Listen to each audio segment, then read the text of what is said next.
നമസ്കാരം. ഹരിതം സുന്ദരത്തിലേക്ക് സ്വാഗതം. കാർഷിക കേരളത്തിൻ്റെ നേർചിത്രങ്ങൾ തേടി ഞങ്ങൾ യാത്ര തുടങ്ങുന്നു.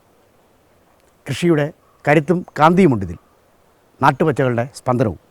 ഒപ്പം വരൂ, കാണാം ചില കമനീയ ഗാഥകൾ.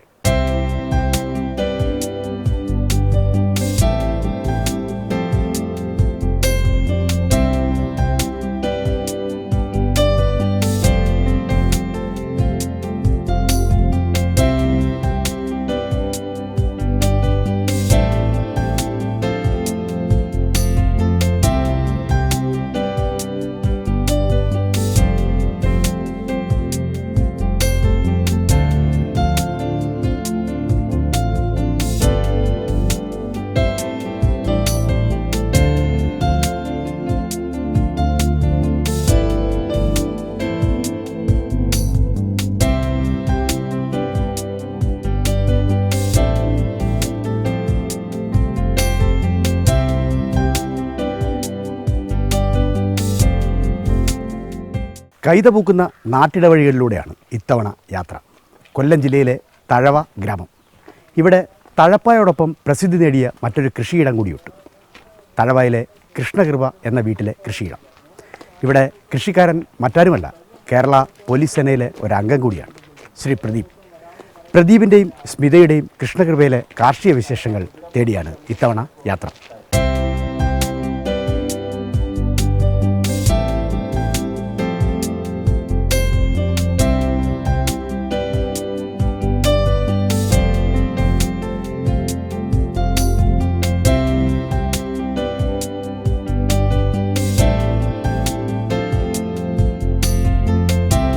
കൃഷ്ണകൃപയിലെത്തിയാൽ ആരുടെയും കണ്ണുകൾ അല്പം വിടർന്നു പോകും.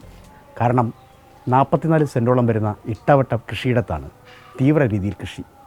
മണ്ണിൽ ഒരു ഇഞ്ച് പോലും പാഴാക്കാതെ തളിർപ്പന്തലുകളുടെ നീണ്ട നിരയാണ് നമ്മെ വരവേൽക്കുന്നത്. ഒക്കെയും കോവൽ, വാഴ, ചീര, പാവൽ, പടവലം, കാച്ചിൽ, കപ്പ എന്നു വേണ്ട നമ്മെ വിസ്മയിപ്പിക്കുന്ന കൃഷിരീതികൾ. ഒക്കെയും കുറഞ്ഞ സ്ഥലത്ത്. കാണാം ആ കാഴ്ചകൾ.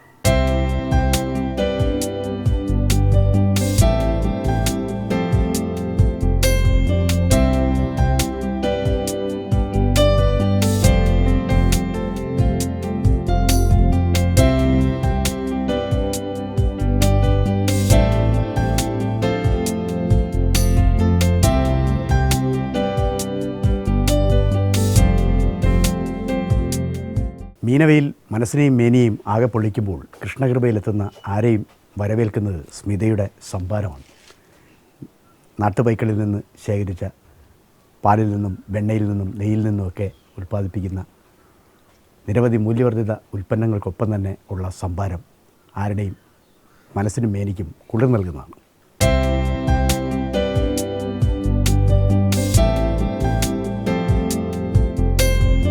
കൃഷ്ണകൃപയിലെത്തുന്ന ആരെയും ആദ്യം വരവേൽക്കുന്നത് കോവൽ പന്തലുകളാണ്.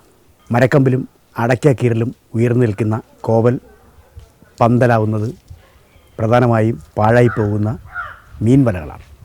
വളരെ കുറഞ്ഞ വിലയ്ക്ക് വിപണിയിൽ കിട്ടുന്ന ഉപയോഗശൂന്യമായ മീൻ വലകൾ ഉപയോഗിച്ചുകൊണ്ടുള്ള പന്തലാണ് കോവലിന് പ്രധാനമായും സഹായകരമാവുന്നത്. 3ാമത്തെ മാസം മുതൽ തന്നെ പൂവിട്ട് കുറഞ്ഞത് 3 വർഷമെങ്കിലും തുടർച്ചയായി ആദായം നൽകുന്നതാണ് കോവൽ. അതുകൊണ്ട് തന്നെ ഒരു പച്ചക്കറിത്തോട്ടത്തിൽ അത് ഒഴിവാക്കാൻ കഴിയുന്നില്ല എന്ന് പ്രദീപ് പറയുന്നു. 2-3 മൂടുകളിൽ നിന്ന് തന്നെ ദിനവും 5-6 കിലോ വിളവെടുക്കാൻ കഴിയുന്ന രീതിയിലേക്കാണ് കോവലിൻ്റെ ഒരു വളർച്ച. അവ പൂർണ്ണമായും ജൈവ രീതിയിൽ കൃഷി ചെയ്യുന്നു എന്നതാണ് പ്രധാന ആകർഷണം. ഉള്ള 2-3 പൈക്കളിൽ നിന്ന് കിട്ടുന്ന ചാണകവും അതോടൊപ്പം എല്ലുപൊടിയും വേപ്പിൻ പിണ്ണാക്കും ഒക്കെ തന്നെയാണ് ഈ പച്ചക്കറിക്കും വളമാകുന്നത്. പൂർണ്ണമായും ജൈവ രീതിയിലുള്ള കൃഷി, സുരക്ഷിതമായ ഭക്ഷണം, അതും വളരെ കുറഞ്ഞ ഇടത്ത്. കോവൽ പന്തലിന് തൊട്ടു താഴെ ചീരയ്ക്ക് വേണ്ടിയുള്ള പ്രത്യേക പാടമാണുള്ളത്. ഒക്കെയും ചുവന്ന നിറത്തിലുള്ള അരുൺ ചീര. അതിന് നിൽക്കുന്നതാകട്ടെ ശാരീരിക പയറിൻ്റെ ചില തണ്ടുകൾ. 2-3 മൂടുകളിൽ നിന്ന് തന്നെ 5-6 കിലോ കിട്ടത്തക്ക വിധത്തിലാണ് പയർ കൃഷി. പയറിനും ആശ്രയം ഈ പന്തൽ തന്നെ. കോവൽ അല്പം ക്ഷീണിക്കുമ്പോൾ ചീര നല്ല രീതിയിൽ ചൈതന്യത്തോടെ ഉയർന്നു കയറും എന്നുള്ളതാണ് ഒരു പ്രധാന മേന്മ. എന്നാൽ കോവൽ വീണ്ടും തളിർക്കുമ്പോൾ ചീരയുടെ വിളവ് അല്പം കുറയും. എങ്കിലും ഈ മിശ്രിത കൃഷിയിൽ ധാരാളം നേട്ടമുണ്ട് എന്ന് പ്രദീപ് തുറന്നു സമ്മതിക്കുന്നു.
ചുരുങ്ങിയ ഒരു കൃഷിയിടത്തു നിന്നും ഊർജിതമായി കൃഷി ചെയ്യുന്ന ശ്രീ പ്രദീപിൻ്റെ ചില അനുഭവങ്ങൾ കേൾക്കാം. നമസ്കാരം പ്രദീപ്. നമസ്കാരം സാർ. ഈ പോലീസ് സേനയിലെ ആ ഒരു കാർക്കശ്യവും കണിശവും അത് ഈ കൃഷിയിൽ പ്രയോജനപ്പെടുത്താൻ കഴിഞ്ഞിട്ടുണ്ടോ? യഥാർത്ഥത്തിൽ ഞാൻ പോലീസ് ആകുന്നതിന് മുന്നേ ഒരു സൈനികനായിരുന്നു. ഇന്ത്യൻ നേവിയിൽ 15 വർഷം സേവനം ചെയ്തതിന് ശേഷം വന്ന് പിന്നെ ഒരു 4 വർഷം നാട്ടിലെ കൃഷിയുമായിട്ടൊക്കെ ഇങ്ങനെ നിന്നു. അതിനുശേഷം 2010 പോലീസുകാരനായ ഒരാളാണ് ഞാൻ. എന്തായാലും പട്ടാളത്തിലെ പോലീസിലേക്ക് ഈ ഒരു അച്ചടക്കം ഈ കൃഷിയിൽ സഹായകരമാണെന്ന് തോന്നുന്നുണ്ടോ? ആ ഒരു ഡിസിപ്ലിൻ ജീവിതത്തിൻ്റെ കൃഷിയിൽ മാത്രമല്ല എല്ലാ തുറകളിലും ഞാൻ ആ ഒരു ഡിസിപ്ലിൻ കീപ്പ് ചെയ്യാൻ ശ്രമിക്കുന്ന ഒരു വ്യക്തിയാണ് ഞാൻ. ഇപ്പോൾ പ്രദീപിൻ്റെ ഈ കൃഷിയിടം ഈ സ്ഥലം കണ്ടാൽ ഉടനെ നമുക്ക് ബോധ്യമാകുന്ന ഒരു കാര്യം, എല്ലാം വളരെ അടുക്കും ചിട്ടയോടുകൂടി ചെയ്തിരിക്കുന്നു. ഒരു ഇല പോലും ആസ്ഥാനത്ത് പൊഴിഞ്ഞു വീട് കിടക്കുന്നതായി പോലും നാം കാണുന്നില്ല. എങ്ങനെയാണ് ഇതിനൊക്കെ സമയം കണ്ടെത്തുക? സമയം കണ്ടെത്തുക എന്ന് വെച്ച് കഴിഞ്ഞാൽ എൻ്റെ ഡ്യൂട്ടി കഴിഞ്ഞാൽ ഞാൻ വീട്ടിലെത്തി കഴിഞ്ഞാൽ ഞാൻ ചിലവഴിക്കുന്ന 99% എൻ്റെ ടൈമും ഈ കൃഷി ഭൂമിയിൽ തന്നെയാണ്. അതാണ്. പിന്നെ അതുപോലെ ഞാൻ ഈ പറഞ്ഞ എൻ്റെ ഡിസിപ്ലിൻ, ഈ സർവീസിൽ നിന്ന് കിട്ടിയ ആ ഒരു ഡിസിപ്ലിൻ എല്ലാ ഭാഗത്തും ഒരു അടുക്കും ചിട്ടയും, അത് കൃഷിയിലെന്നല്ല ജീവിതത്തിൻ്റെ എല്ലാ തുറകളിലും ഞാനത് പ്രാവർത്തികമാക്കാൻ ശ്രമിക്കുന്ന ഒരു വ്യക്തിയാണ്. ഇക്കാര്യത്തിൽ ഏറ്റവും ഈ പലതരം വിളകളുണ്ട്. ഉദാഹരണമായിട്ട് കോവലുണ്ട്, വഴുതനയുണ്ട്, വെണ്ടയ്ക്കയുണ്ട്, അതുപോലെ കാച്ചിൽ, കപ്പക്കിഴങ്ങ്, അങ്ങനെ വിവിധതരം കൃഷികളുണ്ട്. കൂടുതൽ വരുമാനം കിട്ടുന്ന, അതായത് മനസ്സിന് ഏറ്റവും കൂടുതൽ ഉല്ലാസം നൽകുന്ന ഒരു കൃഷി ഏതാണ്? മനസ്സിന് ഏറ്റവും കൂടുതൽ സന്തോഷം കിട്ടുന്നത് ഈ പച്ചക്കറി കൃഷി തന്നെയാണ്. ഇപ്പം പല ആൾക്കാരും ഈ വെറ്റില കൃഷി തുടങ്ങണം, താൻ ഇത്രയും കഷ്ടപ്പെടുന്നത് എന്തിനാണ്, അതിനേക്കാൾ ഒരുപാട് പ്രോഫിറ്റ് കിട്ടുന്ന തൊഴിലാണ് ഇതാണ് ഈ വെറ്റില കൃഷി എന്ന് പറയുന്നത്. പക്ഷേ എനിക്ക് അതിനോടൊരു താല്പര്യം തോന്നില്ല. എനിക്ക് ഇത് എൻ്റെ സാമ്പത്തികമായ ഇത് മാത്രമല്ല, മാനസികമായിട്ടൊരു ഉല്ലാസം കിട്ടുന്നത് ഈ പച്ചക്കറി കൃഷി ചെയ്യുമ്പോഴാണെന്നാണ് എനിക്ക് തോന്നിയത്. കൃഷി വകുപ്പിൽ നിന്ന് എന്തൊക്കെ അംഗീകാരങ്ങളാണ് കിട്ടിയിരിക്കുന്നത് പ്രദീപിന്? കൃഷി വകുപ്പിൽ നിന്നിപ്പം ഇത് ഞങ്ങളുടെ കുട്ടികൾക്കായിട്ടുള്ള ഒരു സ്കീമിൽ, പിന്നെ വീട്ടിലൊരു അടുക്കളത്തോട്ടം എന്നൊരു സ്കീം ഉണ്ടായിരുന്നു കഴിഞ്ഞ വർഷം. അപ്പോൾ അതിന് ജില്ലയിൽ ഫസ്റ്റ് ഉണ്ടായിരുന്നു. അതിനുശേഷം സ്റ്റേറ്റ് അവാർഡ് റെക്കമെൻഡ് ചെയ്തു, സ്റ്റേറ്റ് ടീം വന്നു. അങ്ങനെ സ്റ്റേറ്റിലും ഫസ്റ്റ് കിട്ടിയുണ്ടായി. അതിന് കണ്ണൂർ എൻ്റെ ഫംഗ്ഷനൊക്കെ ഉണ്ടായിരുന്നു. അല്ല ഞങ്ങൾ പോയിരുന്നു. ഞാൻ പോയില്ല, ഞാൻ ഡ്യൂട്ടിയിലായിരുന്നു. വൈഫും കുടുംബവും മാഡം എല്ലാവരും കൂടെ പോയിട്ടുണ്ടായിരുന്നു. ഇപ്പോൾ ഈ സാധാരണഗതിയിൽ പൊതുവേ ഈ ഞങ്ങൾ പല സ്ഥലത്തും ഈ ഷൂട്ടിനൊക്കെ പോകുമ്പം ഈ ജൈവ രീതിയിലുള്ള കൃഷി നഷ്ടമാണെന്ന് അപൂർവമായിട്ടെങ്കിലും ചില കർഷകർ പറയാറുണ്ട്. ആ സ്റ്റേറ്റ്മെൻറ്റ്, ആ ഒരു പ്രസ്താവനയോട് എന്ത് തോന്നുന്നു? നഷ്ടം എന്ന് പറയുന്നത് നമ്മൾ ജോലിക്കൂലി നോക്കുമ്പോൾ നഷ്ടമാണ്. ഞാൻ കൂലി കൊടുത്ത് ആരെയും നിർത്തുന്നില്ല. ഞാൻ ചെയ്യുന്നത് എൻ്റെ അധ്വാനത്തിൽ ആണ്.